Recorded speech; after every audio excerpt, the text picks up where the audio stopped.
I was talking to, I have a friend who went on eBay and bought an atheist soul for $413. Yeah, it's a recession, you know.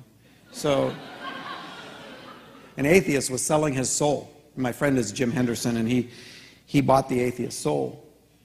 And the atheist said he'd go to church for an hour for every $10 somebody paid for his soul.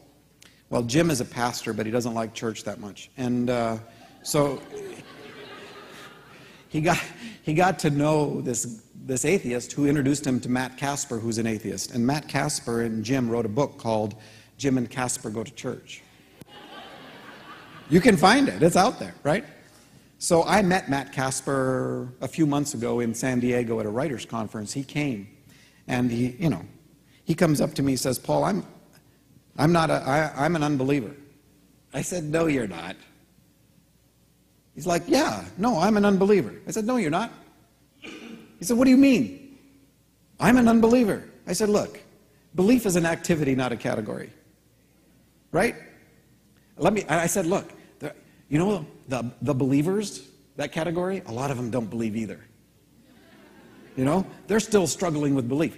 And frankly, none of us have been able to find the believe-o-meter that tells us kind of where we're at. Right? I mean, how much is enough? Nobody tells you how much is enough. So it's kind of like, really?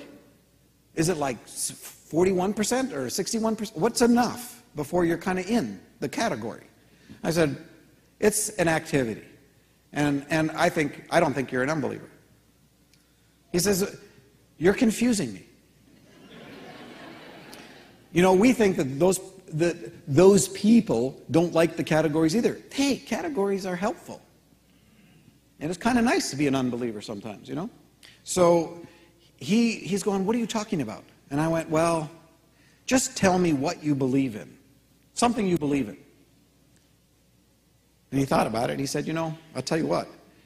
I am now the father of 2 children. Can you see where this is going?" He said, "Paul, I didn't know I had the ability to love like this until I had my own children." I said, "So, tell me about this love." And he said, his words, "I would step in front of a bullet for my kids, no questions asked. And I didn't know I had the capacity to do that for anyone else." He said, "You know, when my kids are sick, I would trade places with them." I said, "So, you believe in this kind of love, this other-centered, self-giving love?" And he said, "Yeah." I said, "So tell me about what you think about life." And I had already, you know, Jim had told me, this guy is all about the complexity of life and the beauty and the wonder and the symmetry and the elegance. And I mean, he launches into this stuff.